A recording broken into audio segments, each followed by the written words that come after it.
Hello दोस्तों, रामबाण series के पार्ट 4 में आप लोग का बहुत बहुत स्वागत है। इससे पहले 3 वीडियो बना दिया हूं। आपने उस वीडियो को नहीं देखा है तो वीडियो को डिस्क्रिप्शन में लिंक मिल जाएगा, आप वहां से जाकर देख सकते हैं। तो आप लोग प्लीज़, आप लोग से एक रिक्वेस्ट है, आप लोग वीडियो को पूरा क्यों नहीं देखते हैं? 2 मिनट 3 मिनट देखते हैं। अगर आपको वीडियो पसंद नहीं आ रहा है तो प्लीज़ कमेंट कीजिए, आपको क्या पसंद नहीं आ रहा है, उसको सुधार करने का कोशिश करेंगे। जो भी पसंद नहीं आ रहा है तो आप प्लीज़ कमेंट कीजिए, वीडियो को कट करके मत जाइए। तो चलिए, अगर आपको वीडियो पसंद आ जाएगा तो इस वीडियो को प्लीज़ लाइक जरूर कर लीजिएगा, साथ में चैनल को सब्सक्राइब करके बेल आइकन को भी प्रेस कर लीजिएगा। और कल आप लोग के लिए साइंस का 1000 प्लस ऑब्जेक्टिव आने वाला है, लगभग 2 से ढाई घंटे के अंदर उसको ख़त्म कर देंगे। इसलिए आप लोग प्लीज़ चैनल को सब्सक्राइब जरूर से ज़रूर कर लीजिएगा और साथ में अपने दोस्तों के साथ भी इसको शेयर कीजिएगा। फिलहाल तो यहाँ पर इसका पहला प्रश्न देख लेते हैं। तो यहाँ पर पहला प्रश्न है, 1 ma बराबर होता है। तो 1 ma बराबर क्या होता है? तो ये होता है 10 की पावर -3। क्या हो जाएगा इसका? ए आंसर सही हो जाएगा 10 की पावर -3। चलिए, तो अगला प्रश्न, डीजल का उपयोग होता है। तो डीजल का उपयोग कहाँ होता है? तो ये होता है भारी वाहनों में, रेल के इंजनों में, विद्युत उत्पादनों में। यानी क्या हो जाएगा इसका? डी आंसर सही हो जाएगा इनमें से सभी। चलिए, तो अगला प्रश्न, सौर सेल सौर ऊर्जा को रूपांतरित करते हैं। तो सौर सेल सौर ऊर्जा को रूपांतरित करता है, किस में करता है? तो ये करता है इस विद्युत ऊर्जा में। किस में करता है? विद्युत ऊर्जा में, यानी इसका डी आंसर सही हो जाएगा। चलिए, तो अगला प्रश्न है, सोना की परमाणु संख्या है। तो सोना की परमाणु संख्या क्या है? ये हो जाएगा 79, यानी इसका सी आंसर सही हो जाएगा 79 सोना की परमाणु संख्या है। चलिए, तो अगला प्रश्न, निम्न में कौन ऑक्सीकरण की क्रिया नहीं है? तो ऑक्सीकरण की क्रिया कौन नहीं है? अवक्षेपण क्या है? ये ऑक्सीकरण की अभिक्रिया नहीं है, तो इसका डी आंसर सही हो जाएगा। तो अगला प्रश्न है, ऑक्सीजन की संयोजकता है। तो ऑक्सीजन की संयोजकता कितना है? तो ये होता है 2 होता है, यानी इसका क्या हो जाएगा? सी आंसर सही हो जाएगा। चलिए, तो अगला प्रश्न है, अम्लीय वर्षा जल का पीएच मान होना चाहिए। तो अम्लीय वर्षा जल का पीएच मान क्या होना चाहिए? ये 5.6 से कम होना चाहिए, यानी इसका क्या हो जाएगा? बी आंसर सही हो जाएगा 5.6 से कम। चलिए, तो अगला प्रश्न है, चींटी के डंक में कौन सा अम्ल पाया जाता है? तो चींटी के डंक में कौन सा अम्ल पाया जाता है? तो ये पाया जाता है मेथेनोइक अम्ल, यानी इसका सी आंसर सही हो जाएगा मेथेनोइक अम्ल। चलिए, तो अगला प्रश्न है, निम्नलिखित में कौन सा संवहन उत्तक है? तो संवहन उत्तक कौन है? फ्लोएम भी है और जाइलम भी है, यानी इसका डी आंसर सही हो जाएगा बी और सी दोनों। चलिए, तो अगला प्रश्न, प्रोटोजोआ उत्सर्जी पदार्थों का निष्कासन कैसे करता है? तो ये कैसे करता है? ये करता है विसरण द्वारा, यानी इसका क्या हो जाएगा? ये बी आंसर सही हो जाएगा, यहाँ उल्टा लिखा है लेकिन इसका यही सही होगा, विसरण। चलिए, तो अगला प्रश्न है, मनुष्य के शरीर की सबसे बड़ी ग्रंथि है। तो मनुष्य के शरीर की सबसे बड़ी ग्रंथि क्या है? ये यकृत है, यानी इसका डी आंसर सही हो जाएगा यकृत। चलिए, तो अगला प्रश्न है, शरीर का संतुलन बनाए रखता है। तो शरीर का संतुलन कौन बनाए रखता है? तो ये सेरिब्रम बनाए रखता है, इसका क्या हो जाएगा? ए आंसर सही हो जाएगा सेरिब्रम। चलिए, तो अगला प्रश्न, किशोरावस्था में होने वाला शारीरिक परिवर्तन का कारण है। तो इसका परिवर्तन का कारण क्या है? यह टेस्टोस्टेरोन और एस्ट्रोजेन। क्या हो जाएगा? एस्ट्रोजेन, यानी ये दोनों होता है, तो इसका क्या हो जाएगा? डी आंसर सही हो जाएगा ए और बी दोनों। चलिए, तो अगला प्रश्न, मानव हृदय में कोष्ठक की संख्या होती है। तो ये कितना होता है? ये होता है 4, इसका क्या हो जाएगा? बी आंसर सही हो जाएगा 4। चलिए, तो अगला प्रश्न, रक्त है, यानी कि रक्त क्या है? तो रक्त क्या है? सबको पता होगा, रक्त एक उत्तक है, इसका क्या हो जाएगा? ए आंसर सही हो जाएगा। चलिए, तो अगला प्रश्न है, जीन शब्द किसने प्रस्तुत किया? तो जीन शब्द किसने प्रस्तुत किया? तो ये क्या जोहानसन ने। किसने किया था? जोहानसन ने, यानी इसका सी आंसर से हो जाएगा जोहानसन ने। चलिए, तो अगला प्रश्न है, अब विद्युत चुंबक बनाने के लिए किस पदार्थ के क्षार का उपयोग होता है? तो ये किसका होता है? तो ये होता है नरम लोहा का, इसका क्या हो जाएगा? सी आंसर सही हो जाएगा नरम लोहा। चलिए, तो अगला प्रश्न है, जब किसी चालक तार से विद्युत धारा प्रवाहित होती है तब गतिशील कण क्या है? तो इसमें गतिशील कण क्या होता है? तो ये होता है इलेक्ट्रॉन। क्या होता है? इलेक्ट्रॉन, यानी इसका डी आंसर सही हो जाएगा इलेक्ट्रॉन। तो अगला प्रश्न है, ओम का नियम है। तो ओम का नियम सबको पता होगा, V बराबर आई आर। या अगर पूछ देगा ऐसे तो आई बराबर क्या होता है? तो आई बराबर क्या होगा? ये आर चला जाएगा, गुना वाला है, तो ये बट्टा में चला गया, V बट्टा आर हो जाएगा। तो फिलहाल तो यहाँ पर इसका आंसर ए आंसर सही हो जाएगा। चलिए, तो अगला प्रश्न है, विभवांतर का एसआई मात्रक क्या है? तो विभवांतर का एसआई मात्रक क्या है? ये वोल्ट है, सबको पता होगा, इसका डी आंसर सही हो जाएगा। चलिए, तो अगला प्रश्न है, अमीटर का प्रतिरोध होता है। तो अमीटर का प्रतिरोध क्या होता है? तो ये होता है बहुत छोटा होता है, इसका क्या हो जाएगा? सी आंसर सही हो जाएगा बहुत छोटा। चलिए, तो अगला प्रश्न, विद्युत बल्ब का फिलामेंट निम्न में से किस धातु का बना होता है? तो ये किसका बना होता है? ये सबको पता होगा, ये टंगस्टन का बना होता है, इसका क्या हो जाएगा? डी आंसर सही हो जाएगा टंगस्टन। चलिए, तो अगला प्रश्न है रियोस्टेट का उद्देश्य क्या है? तो रियोस्टेट का उद्देश्य क्या है? तो यह धारा के परिमाण में वृद्धि। इसका क्या हो जाएगा? सी आंसर सही हो जाएगा, धारा के परिमाण में वृद्धि। चलिए, तो अगला प्रश्न है विद्युत आवेश का एसआई मात्रक होता है। तो विद्युत आवेश का एसआई मात्रक क्या होता है? तो ये होता है कूलाम होता है। इसका क्या हो जाएगा? डी आंसर सही हो जाएगा, कूलाम। चलिए, तो अगला है शोषण के अंतिम उत्पाद है। तो शोषण के अंतिम उत्पाद क्या है? तो यह है CO2, H2O और ऊर्जा। तो इसका क्या हो जाएगा? डी आंसर सही हो जाएगा। चलिए, तो अगला प्रश्न है दांत की ऊपरी परत है। तो दांत की ऊपरी परत क्या है? यह इनामेल। क्या हो जाएगा? इनामेल, यानी इसका बी आंसर सही हो जाएगा। चलिए, तो अगला प्रश्न है मानव आहार नाल का सबसे लंबा भाग है। तो मानव आहार नाल का सबसे लंबा भाग क्या है? यह है छोटी आंत। इसका क्या हो जाएगा? बी आंसर सही हो जाएगा, छोटी आंत। चलिए, तो अगला प्रश्न है परागकण निम्न में से किसके अंदर बनते हैं? तो परागकण किसके अंदर बनते हैं? तो ये बनते हैं परागकोश के अंदर। किसके अंदर?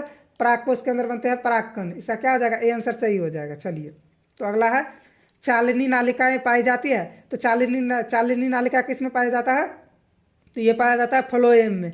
किसमें? फ्लोएम में, यानी इसका सी आंसर सही हो जाएगा। अगर आपको इस वीडियो में कुछ भी कमी लग रहा है तो प्लीज़ आप लोग कमेंट कीजिएगा, हम उसको सुधार करने की कोशिश करेंगे। तो आप लोग कमेंट जरूर से ज़रूर कीजिएगा। फिलहाल तो यहाँ अगला प्रश्न है आरबीसी की जीवन अवधि होती है। तो आरबीसी की जीवन अवधि होती है यानी 120 दिन। इसका क्या हो जाएगा? ए आंसर सही हो जाएगा। चलिए, तो अगला प्रश्न है मानव शरीर के सबसे लंबी कोशिका है।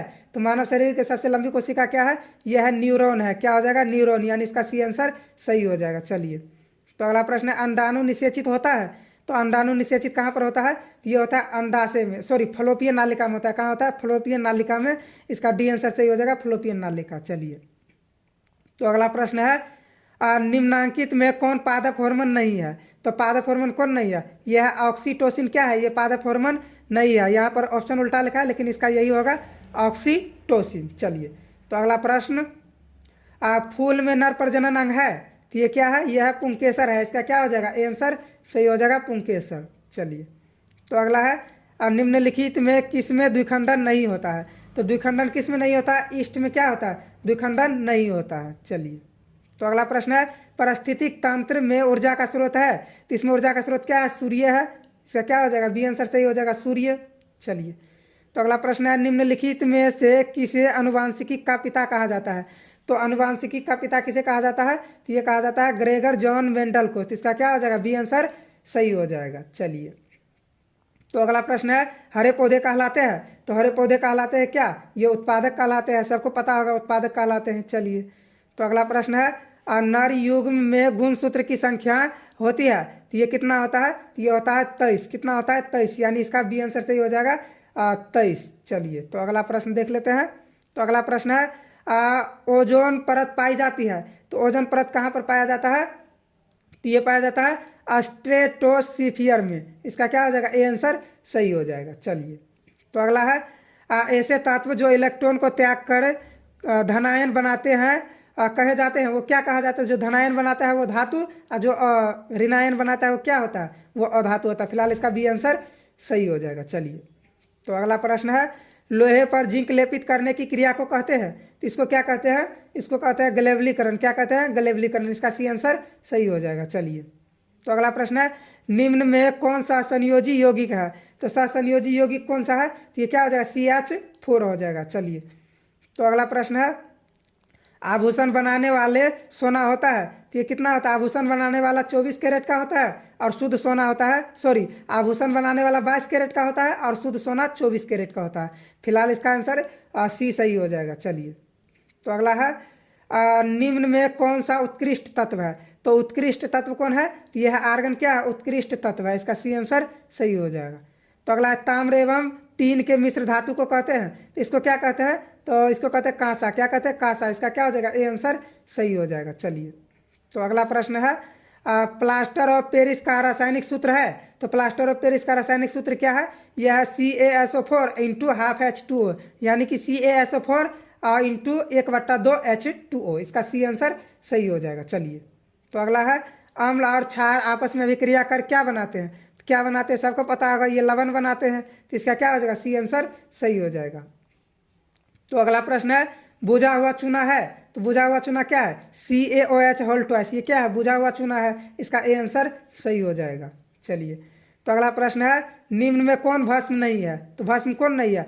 ये लवण है, ये भस्म नहीं है, ये पीछे ही तो देखे हैं, तो इसका बी आंसर सही हो जाएगा।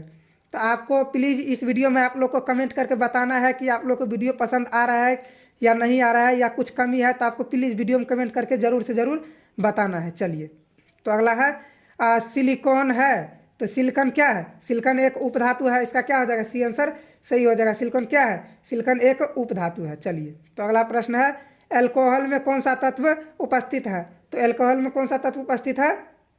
तो ये क्या? ये है नाइट्रोजन, इसका क्या हो जाएगा? डी आंसर सही हो जाएगा, नाइट्रोजन। चलिए, तो अगला प्रश्न है, मेथेनोइक अम्ल का सामान्य नाम है? तो मेथेनोइक अम्ल का सामान्य नाम क्या है? तो ये हो जाएगा इसका क्या हो जाएगा? हाँ, इसका हो जाएगा क्या? एसिटिक अम्ल हो जाएगा, इसका ए आंसर सही हो जाएगा, एसिटिक अम्ल। चलिए, तो अगला प्रश्न है, स्वपोषी पोषण के लिए आवश्यक है? तो इसके लिए क्या आवश्यक है? क्लोरोफिल भी है, कार्बन डाइऑक्साइड तथा जल भी है, और सूर्य का प्रकाश भी है, इसका क्या हो जाएगा? डी आंसर सही हो जाएगा। चलिए, तो अगला प्रश्न है, मैग्नीशियम पाया जाता है? तो मैग्नीशियम किस में पाया जाता है? तो ये क्लोरोफिल में पाया जाता है, इसका क्या हो जाएगा? इसका ए आंसर सही हो जाएगा, क्लोरोफिल। चलिए, तो अगला प्रश्न है, तैलीय कागज होता है? तो तैलीय कागज क्या होता है? तो ये होता है पारभाषक, आप सबको पता होगा तैलीय कागज, ये आप लोग ने 8वें क्लास में भी पढ़ा होगा, इसका क्या होता है? पारभाषक, यानी इसका सी आंसर सही हो जाएगा। चलिए, तो अगला प्रश्न है, लेंस द्वारा उत्पन्न आवर्धन की एसआई इकाई है? तो एसआई इकाई क्या है? तो ये क्या हो जाएगा? ये हो जाएगा मात्रक विहीन, क्या हो जाएगा? मात्रक विहीन, यानी इसका हो जाएगा डी आंसर सही हो जाएगा। चलिए, तो अगला है, प्रकाश की चाल विभिन्न माध्यमों में होता है? तो ये क्या होता है? विभिन्न माध्यमों में ये होता है भिन्न भिन्न होता है, यानी अलग अलग होता है, इसका क्या हो जाएगा? बी आंसर सही हो जाएगा, अलग अलग। चलिए, तो अगला प्रश्न है, वायु में प्रकाश की चाल निर्वात की अपेक्षा होती है? तो ये क्या होता है? तो ये समान होता है, क्या होता है? समान होता है, यानी बराबर होता है, इसका सी आंसर सही हो जाएगा। चलिए, तो अगला प्रश्न है, लेंस में मुख्य फोकस की संख्या होती है? तो लेंस में मुख्य फोकस की संख्या कितना होता है? ये 2 होता है, इसका क्या हो जाएगा? बी आंसर सही हो जाएगा।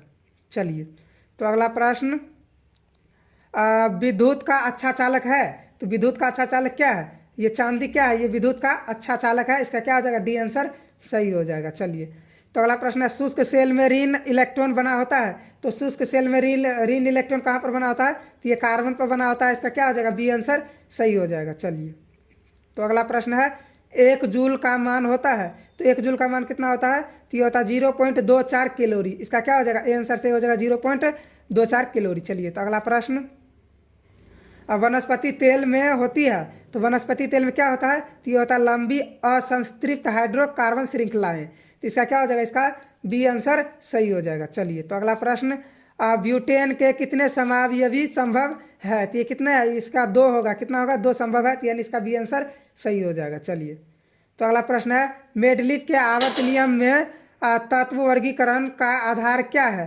तो तत्व वर्गीकरण का आधार क्या है? तो ये है परमाणु द्रव्यमान, क्या हो जाएगा? इसका परमाणु द्रव्यमान हो जाएगा, इसका डी आंसर सही हो जाएगा।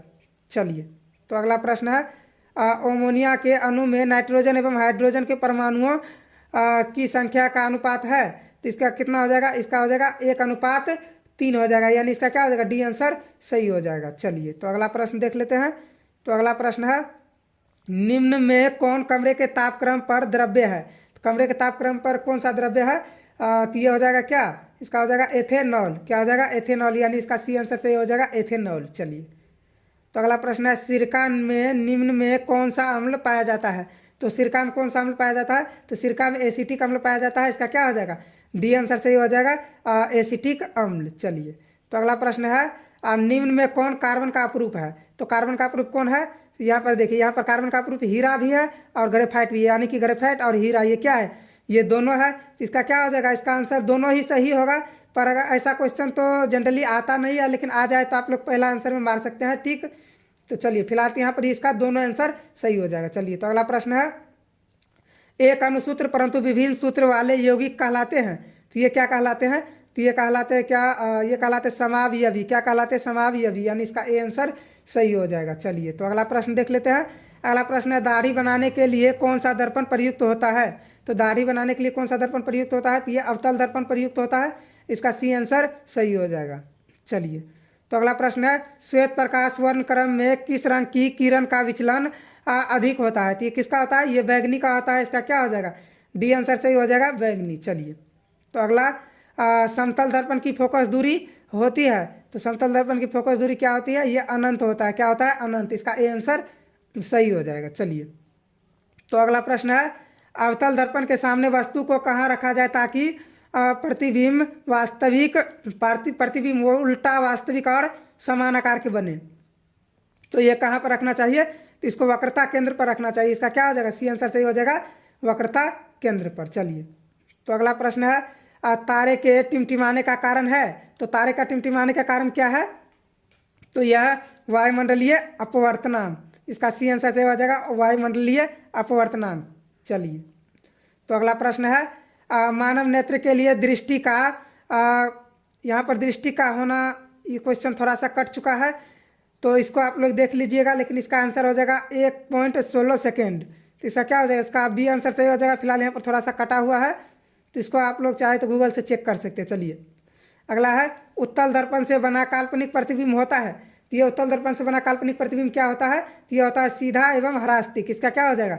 सी आंसर सही हो जाएगा, सीधा एवं हरास्तिक। चलिए, तो अगला प्रश्न है, अवतल लेंस का आवर्धन बराबर होता है। तो ये क्या होता है? ये होता है V/U, यानी कि इसका ए आंसर सही हो जाएगा। तो इस वीडियो को यहीं पर समाप्त करते हैं। अगर आपको वीडियो पसंद आया है तो वीडियो को लाइक कर लीजिए, साथ में चैनल को सब्सक्राइब करके बेल आइकन को भी प्रेस कर लीजिए। अगर आपको वीडियो में कुछ कमी लगा है तो उसको आप लोग प्लीज़ कमेंट जरूर से ज़रूर कीजिएगा।